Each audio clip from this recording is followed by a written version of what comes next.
Happy New Year, Glam Fam! We're kicking off 2024 with a brand new collection from Sephora. I have the new Best Skin Ever Multi-Use Hydrating Glow Concealer. We're going to see how that wears in an all-day wear test. Plus, I have their new highlighter and this beautiful $15 gemstone eyeshadow palette that we're going to create a look with. If you're new here, please remember to hit that subscribe button. And without further ado, let's get glowing.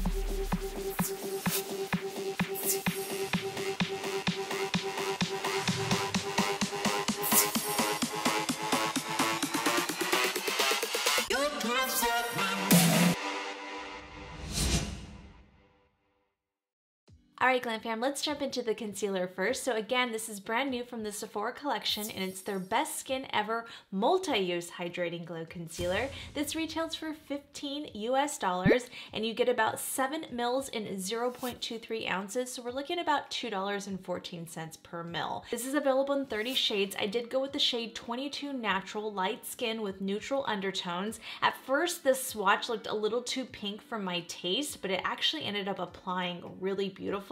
And I really liked that undertone on me. It was very brightening and very youthful looking. So if you're a twinsy to me, I think you're really gonna like that shade if you like the brightening effect. This concealer is described as a radiant finish and it has more of a buildable medium coverage. It's their new lightweight Sephora collection formula that's supposed to correct, conceal, and instantly brighten the under eyes for a more glowing natural complexion. And it's supposed to leave your skin looking luminous and hydrated for up to 12 hours. Now, if you look at the packaging right there, it says that it is non-comedogenic and dermatology tested, but let's take a look at those ingredients, and each shade has different ingredients, so keep that in mind. But we do see caprylic, capric, triglyceride in there. So there is coconut alkalines, coconut oil in there. If you're prone to breaking out and that is an ingredient that affects your skin, I would be mindful of that. This is not my particularly favorite ingredient to have in a concealer, although I don't break out under my eyes. It's just unfortunate that all of these brands are using coconut alkalines in their products. It's really, really frustrating for someone like me who has ultra sensitive skin. So I started off with my dermatology eye patches. You guys know I can't do any makeup look without these eye patches. You can always use my code Kristi20. This just helps my concealer stay on so well. And I also went in with the water cream, as you can see right there, just because my skin is feeling a little dry and I just love this before makeup. And then I went in with my NYX Freezy Face. You guys know the drill. I just love this base. It's such a beautiful moisturizer slash primer if you want to use it for both. But I do go in with my #1 primer from Dermatology as always because it really does smooth out those pores. And then I went in with my Maybelline foundation. You guys know this skin tint is my #1 foundation of 2023 and my current #1 foundation. I just love this skin tint foundation so much, and that's all we're going to use today. But I am going to go in with the darker shade number 33A to kind of structure out the face. I mentioned that I like to do that, but I've never done it on camera, so I wanted to show you guys really quick. And it's a beautiful combination, the two of them together. But I do go in with a little bit of my iconic London in medium shadow. I brought that up as one of my favorite contour products. And I'm just taking that to give it a little bit more depth in the cheekbones and structure out the face a little bit more. Now let's take a look at that swatch of shade 22 in the concealer so you guys can see it in natural daylight before I start applying it. It is, again, a really beautiful, beautiful shade. And I'm just gonna go in with a little bit at first just because I just wanna start off small and we can build upon that if it's not enough coverage. But as you can see, this blends out so effortlessly and so beautiful. It has that perfect creamy texture. You're not getting a lot of coverage, so if you have any kind of discolorization under your eye, you're gonna wanna be mindful of that and use a color corrector. I don't have any of that going on today, and I really just wanna test out this concealer without using a color corrector just so you guys are able to see what kind of coverage you get out of it. But it is extremely beautiful. But we are gonna add in a little bit more coverage, just a teensy bit, just because I wanna see how this builds. And we are going to take a brush with this. This brush isn't available anymore. It was a Sephora and Milk collaboration brush. blush, but I really like it for concealer. And as you can tell, using that brush really puts a little bit more pigment in there and gave me a lot more coverage. This does remind me a lot of the Sephora Bright Future concealer, but unfortunately, this one has coconut oil where the Sephora Bright Future didn't have it, and I think they're getting rid of that one. That's still, to date, my favorite concealer ever made. But now let's take a look at it up close in natural daylight so you guys can see what it looks like outside of my studio lights. And it is, again, such a beautiful, beautiful concealer. And that is set down with my One Size and Chantecaille powders, just so you guys know I did that off camera. All right, the next product I want to jump into is the new Sephora collection, Colorful Powder Luminizers. These retail for $14 US, and it's available in 6 shades. I went with the shade Iced Pearl number 5, which is a golden champagne tone. It is a really beautiful color. All I'm going to say is this is not a highlighter that is going to be like bam, like the Rare Beauty one, and I'll explain the differences in just a second. But this is a luminizer with more of a gel to powder texture that's supposed to boost the skin's radiance, and the secret is their micro pearls that are incorporated into the transparent gel powder formula that's supposed to let you shine from within. So just think about that when you're seeing me apply this product. Let's take a quick look at the ingredients. I'm just happy that there's no coconut oil in there, but there is mica as the first ingredient, so just in case any of you are allergic to mica, but you also see squalane in there, and it's a pretty short list, which I like. So I'll show you guys how that applied. It is really pretty, and it does give you kind of that glow from within, but if you like more of that in-your-face highlighter, this is not going to be your highlighter. I didn't think this lasts all day like the Rare Beauty one does. I just think there's nothing that can compare to this Rare Beauty one, and I think it is much better, and you're going to spend, what, $11 more in it on the Sephora sale time frame when you get this. I mean, I've had this for over 6 months, and I still have quite a bit of product left in here, as you guys can see, and this is probably a very similar tone to that. This is the Enlighten, right? Or Exhilarate, sorry. So this is their champagne tone. I'll show you guys the differences here. So that is a little bit, it's not as light. I would say the Ice Pearl one is a little bit lighter. Let me show you guys what it looks like on my finger. Sometimes that's just a better indication. So Iced Pearl is definitely, I'm not flipping you guys off, sorry, is more of like a pinker undertone, where the Rare Beauty one has a little bit more golden undertones. And as you can see, that's the Rare Beauty, and then this is the Sephora collection. I just feel like the Sephora collection one tends to kind of sit on top of the skin, where the Rare Beauty one I feel like melts into the skin. So that's the big differences there. And yeah, definitely different tones. Probably more like Mesmerize, I would say, from Rare Beauty. Mesmerize has more of a pinker undertone. Let's see, let's put Mesmerize right there. So yeah, that's gonna probably be a little bit more like that one. This one's actually comes off looking a little bit more blinding, but as you can tell, again, it's sitting on top of the skin versus the Rare Beauty ones. So I just think those are just a prettier formulation. If you're asking me, I would rather spend $11 more, and again, during the sale time frame, even less than that, than get something that I'm just not gonna be that happy with. So I'll show you guys, let's do Mesmerize, because that is more of the same color tone. So that's the Sephora collection one. And then as you can tell, this is already has highlighter there. So I'm gonna try to wipe off some of that. You see how that Rare Beauty one is just so incredibly beautiful and just lays over my texture, so pretty.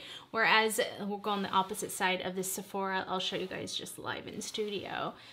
This one you have to really kind of dig into, and it's pretty, but I just think it sits on top of the skin versus melts into the skin. That would be the differences in my opinion versus the two. So if you ask me, I say save your $14 and go with the Rare Beauty one when it's on sale, or just whenever. Just even if it wasn't on sale, I would still tell you $11 more for full price. Get the good one, in my opinion. Just my opinion. But if you're like, Kristi, I'm severely on a budget, then I understand. Then this is pretty. I just don't think it's like amazing, I should say that. So anyway, that's my thoughts on that. Let's jump into the eyeshadow look. So this is the new Sephora, and they always have really affordable palettes, but this is their Precious Gemstone, and this is a $15 palette. You get how many shades? 3, 6, 7 shades in there. And this one is kind of like their bigger pan one because they probably feel like you'll use that shade more often. These two, this is more of like a yellow undertone, that's more of a white undertone. And then you have 3, I would say shimmers. I wouldn't consider these metallics. They're very dry formulas, but it is really pretty. The matte formula is very soft, but it's very powdery and there is a lot of kick up. And you will see in the video, there's a lot of fallout that I kept having to swipe away with each shade in this palette. I would say the taupe one had the least amount of fallout. And I'm taking the BK Beauty A505, going in with that second vanilla type shade. And as you guys can tell, it's just not laying down the product good enough. I just felt like it was giving me a lot of fallout there. So I switched over to my Sonia G, and this brush they don't have right now, but any type of probably like Fude, even Rephr has a ton of them, that has a little bit fluffier but yet dense, that's gonna pack in that product a little bit better without as much fallout, and that was a much better way of applying that. And I just kind of did that to set down my eyeshadow base. And then I went back in with the BK Beauty A505 and I went into that first shade, the larger pan, which is more of like a really, really light white vanilla type shade. And I use that just to kind of carve out the brow bone area and highlight that area. And then I go back in with that Sonia G brush and I just kind of, whatever was left over from that second shade, I'm just kind of blending and diffusing out any edges that I may have created with that lighter shade. Now we're gonna go in with the first shade in the second row, and that's our transition shade, and that's more of like a taupe. That's probably my favorite shade in this palette, and it actually performs and wears really beautiful. I've worn that for the last few days and I really, really like that one shade. And I'm taking a What's Up Beauty R104 and I'm kind of starting more on the inside and I'm working my way out because I want to really kind of get that into the nose contour. As I mentioned before, I really enjoy doing that, you guys. Even after I do my makeup, I'll come back live in studio and show you guys, like just starting off right here and really putting that in. This is the perfect brush to do that. There's very few brushes I would recommend to do this technique because you want to make it as soft and natural as possible, where if you get like a more synthetic brush, you have to worry about it packing in too much product and not really blending that out, and that can look really muddy and not good if you don't use more of like a natural or more of like natural fibers, I should say, Japanese Fude type fibers that are really soft and lay the product in perfectly. Anything even from the Units line would work, but if you want more of a synthetic approach. But I really love that shade. It is so beautiful, and as you guys can see, it blended out to perfection. It really is. That's the best shade in this palette. And then I went into that third shade in the second row, and that's the darkest shade in the palette. It's a really beautiful matte dark brown. That one is very powdery and it kind of just wears off really fast. I even think ColourPop has better formulation than this if you want an affordable palette that really lasts and is worth it. So I'm taking the Sonia G Mini Booster and just going on the outer V area just to kind of give myself some structure. And I'm gonna take my What's Up Beauty R103, and it's a fluffier but still small brush, and I'm going back to that taupe shade and just blending out that dark brown area. But those are the two shades I would say are the best shades in the palette, those two matte shades. Now you can leave this look here and it is really pretty with just the mattes. I absolutely love that, but I want to test out all the shades in this palette. So we're going to jump into those shimmers. I would say they're more satin shimmers. We are going to start off with that last shade in the palette, and it is a really beautiful taupe. Like, it had potential of being really beautiful, and I'm taking that with my finger first. I do think these apply better with a finger than a brush. So I went in with my finger and just putting it all over the lid. As you can tell, it's very soft. If you don't like anything too aggressive and you don't mind it fading off in a little bit, then absolutely go for it. But I just was not impressed with this formula at all, but it is a beautiful shade, don't get me wrong. And then I'm going to go in with that second shade in the second row, and that is actually considered the fifth shade in the palette. And I was really disappointed because this one looked so beautiful online. I was like, oh my gosh, that's going to be gorgeous, but it's already feeling hard pan and I've only had this for a few days. So now we're going to go into the third shade in the palette, and that's the lightest satin shimmer in the palette. I'm just going to put that in the center of the eye and test that out.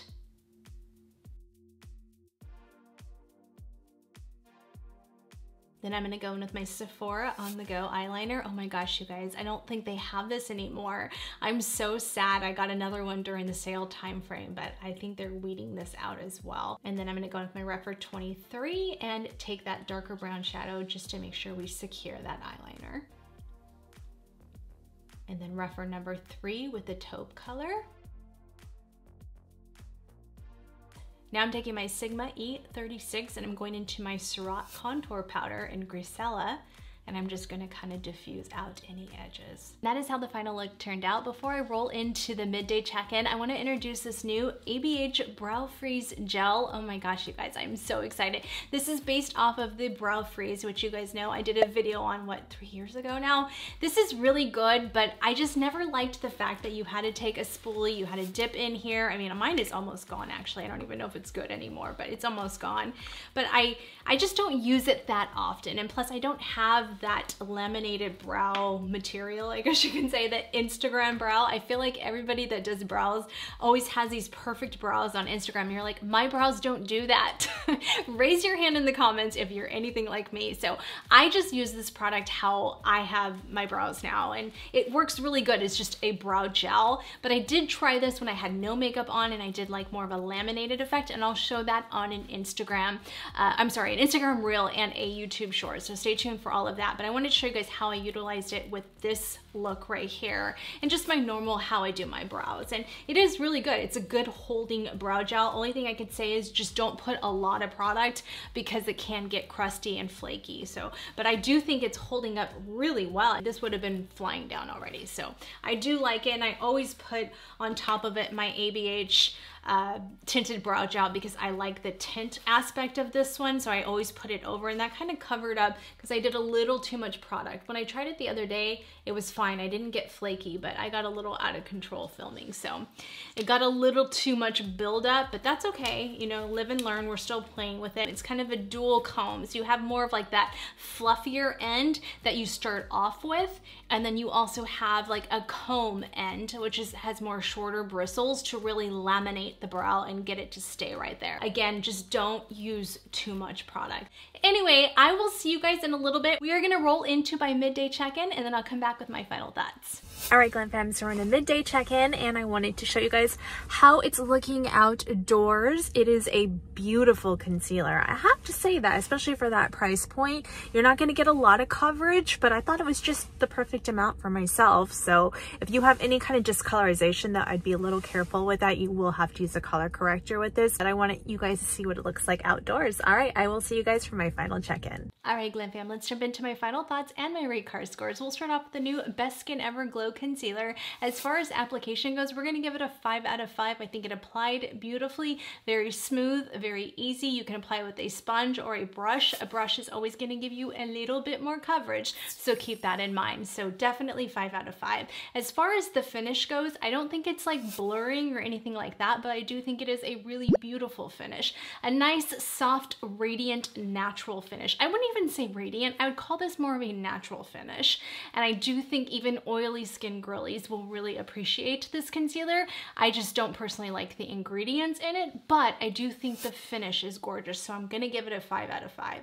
As far as the shades go, 30 shades isn't bad, but I do think Sephora can do a little bit better. They're a big company, but I do like the shade I picked, and even though I'm not into pink undertones, I think it was very brightening and very beautiful under my eyes. So if you're a twinsy to me, I would highly recommend this one if you want more of that brightening effect. So I'm gonna give shade range a 4 out of 5. As far as wear time goes, I think this wore beautifully. I mean, I'm looking at about 8 hours now, and this is wearing so nice. And I am sweating profusely with all of my lights, and it's still holding up really beautiful. I've been out all day running errands, and oh my gosh, you guys, this wears really nicely. So I'm gonna give that a 5 out of 5. As far as repurchasing goes, this is not something I would personally repurchase, so I'm gonna give it a 2 out of 5, but take that with a grain of salt. I'm just saying that because I personally don't like when a brand says something's non-comedogenic and they put coconut alkalines, one of the most pore clogging ingredients in there, that I know is very detrimental to my skin and anyone who is acne prone.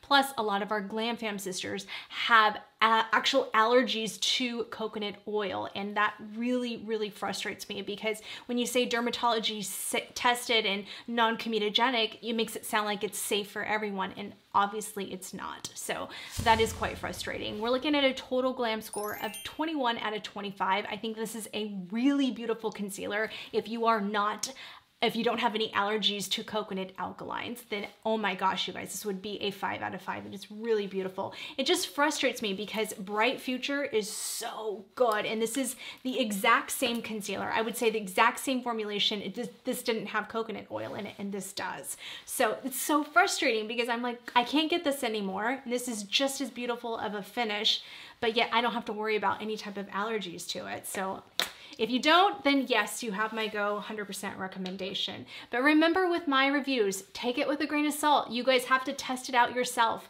and see if you like it. I can't be the one to tell you that. So I'm just giving you my review and my opinion from my skin type and preferences. But for 45, I'll be 46 soon. It's holding up really beautifully. I mean, 8 hours, that's pretty darn good. As far as the highlighter goes, I would say application, it went on so smooth and so beautiful. So I'm gonna give that a 5 out of 5. As far as the finish goes, it's okay. I'm gonna give it a 3 out of 5. As far as the shades, I think there are really beautiful highlighter shades on there, so I'm gonna give it a 5 out of 5. Wear time, I don't think it wore that great. And again, it sits on top of the skin and that bothers me. I would never repurchase this again. So we're looking at a total glam score of 17 out of 25. Again, always take my reviews with a grain of salt and try it out. If this was something that you really wanted to get your hands on, I would just spend personally $11 more and get a better highlighter. As far as the eyeshadow palette goes, so application, definitely a 3 out of 5. When I only like 2, maybe 3 out of the shades out of the 7 shades in there, that's not saying a whole lot. And I just, even though it's only $15, I wouldn't waste my money on that. As far as the finish goes, I was really disappointed on all of those satin shimmer shades. So 2 out of 5 for that. As far as the color story goes, and that's what I call shades, it's color story, I would give it a 5 out of 5. The color story had so much potential and is so incredibly beautiful. And again, some of those mattes did perform really nice. As far as the wear time goes, I'm gonna give that a 2 out of 5 just because I don't think, obviously, it wore very well with the metallics already wearing off, and then I had to reapply it again. I don't ever have to do that with my eyeshadows. And then as far as repurchasing, this is definitely not one I would repurchase again. So we're looking at a total glam score of 14 out of 25. This is just not a palette that I can in good faith recommend when I only like 1 or 2 shades out of this entire palette. So kind of bummed, but anyway, I hope you guys enjoyed today's video. If you made it this far, before you go, please remember to hit that subscribe button and click the post notification bell. Join our beautiful glam fam, and if you like videos like this, be sure to check out last week's video, and please give this video a huge thumbs up when you guys hit the like button and comment below. As always, it helps my videos out, plus I love hearing from you guys. You can follow me on all of my socials at KristiAllure. Check out my merch, Glamorous Life Collections, and check out this next video, and I will see you guys on the next one. Love you guys. Bye. I'm holding on, if almost gone. Someday I know I'll finally make it. I know that we can go higher if we keep our faith, if we keep our faith. Sometimes I'm like a whisper in a riot, but I grow stronger, keep believing.